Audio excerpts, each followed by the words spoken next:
그 정확하게 말씀하신 부분은 뭐냐면 호남이 전략적 투표를 한다 그러는데 호남은 미래 투표를 합니다. 그러니까 뭐냐, 호남이 될 것 같은 사람을 찍어왔다 뭐 이렇게 얘기하면 전혀 사실이 아니에요. 돼야 할 사람을 찍는 겁니다. 호남은 정말로 척박한 환경 속에서도 끊임없이 김대중 대통령에 대해 힘을 몰아들였고 노무현 대통령을 탄생을 시켰고 어쨌든 문재인 대통령에 대해서도 압도적 지지를 보낸 거거든요.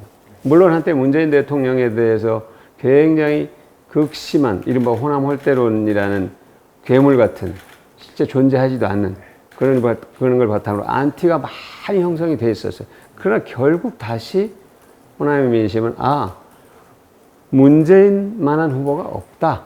모든 걸 보니까. 문재인보다 고구마 소리 얼마나 많이 들었습니까? 네, 재미없다는 얘기도 듣고. 그러나 결국 가장 국정에 대해서 고민을 많이 하고 국정 운영 경험이 있고 또 믿을만하고 진정성이 있고 거짓말하지 않고 이런 것들이 종합적으로 문재인 후보의 강점으로 반영이 된 거죠. 저는 지금 이제 국민들께서 한 가지의 면만을 보고 후보의 어느 한 면만을 보고 판단하지 않으신다고 봅니다. 굉장히 중요한 결정을 앞두고는 종합적인 판단을 하게 되는데 호남은 다시 말씀드리지만 돼야 할 사람, 역사적으로 당위를 가진 사람을 선택합니다. 네, 그거는 그 판단에 이르기까지는 곡절이 있어요. 아까 문재인 후보도 보지만 엄청나게 한때 안티가 있었거든요. 그 반대가 있었지만 결국 종합적으로 판단해서 돌아온 것처럼 지금 저는 호남의 민심이 이낙연으로 다시 돌아오고 있다 하는 그런 흐름을 분명히 느끼고 있고 믿고 있습니다. 그러니까 안정 대 안정의 구도가 아니라 본선에서 정말로 경쟁력을 가질 수 있는 검증된 그러나 개혁성은 또 개혁성대로 갖고 있는 국정용 경험을 바탕으로 한 개혁성을 갖고 있는 후보. 그것은 이낙연 후보가 당대표 시절에 1987년 대통령 직선제 쟁취 이래 가장 개혁적인 법안을 많이 통과시켰습니다. 물론 그건 이낙연 후보 혼자의 힘이 아니라 180석이라는 국민들이 모아준 힘이 있었기 때문에 가능합니다. 그러나 이낙연 후보가 고비고비마다 동력을 모으고 의원들을 함께 설득하고 하는 그런 작업을 해오면서 개혁성을 확고히 세워왔다 하는데 그것이 제대로 알려지지 않았거나 일부의 왜곡 선전으로 인해서 개혁성이 없는 사람처럼 이렇게 비춰졌어요.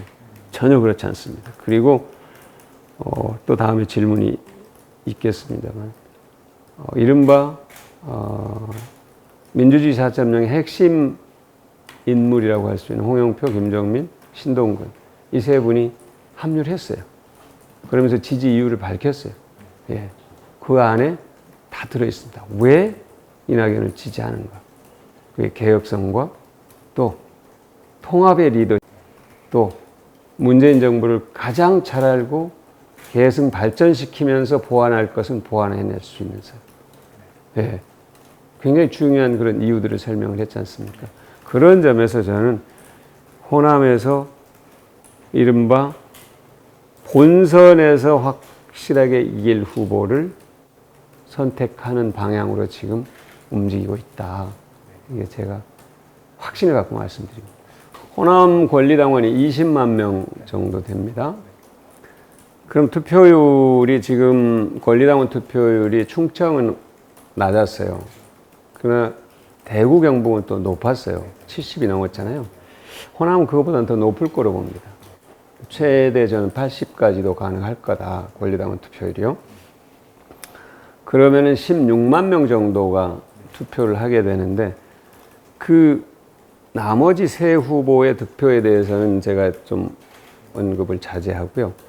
이낙연 후보와 이재명 후보가 그 16만 표 가운데 어느 정도로 득표를 할 것인가. 이것은 몇 가지 시나리오가 가능할 겁니다. 그냥 5대5로 나눌 수도 있고요. 5대5로. 나머지 세 분이 득표한 걸 제외하고 5대5로 나올 수도 있고, 그 다음에 약간 6대4로 될 수도 있고, 6.5대 3.5가 될 수도 있고, 6.5대, 그렇죠? 그거는 몇 가지 시나리오를 저희들이 대비를 해봤는데, 어쨌든 이재명 후보의 과반은 광주에서 호남에서 무너질 겁니다. 예, 과반은. 그리고 광주 호남, 그러니까 광주 전남북의 민심이 결선은 해야지.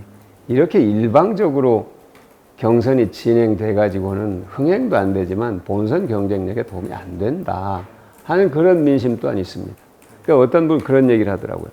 아까 우리 최 기자님 말씀처럼 전략적 선택, 이번에 호남의 전략적 선택이라는 건 과연 뭐냐? 이번 추석 끝난 다음에 권리당원의 전략적 선택이라.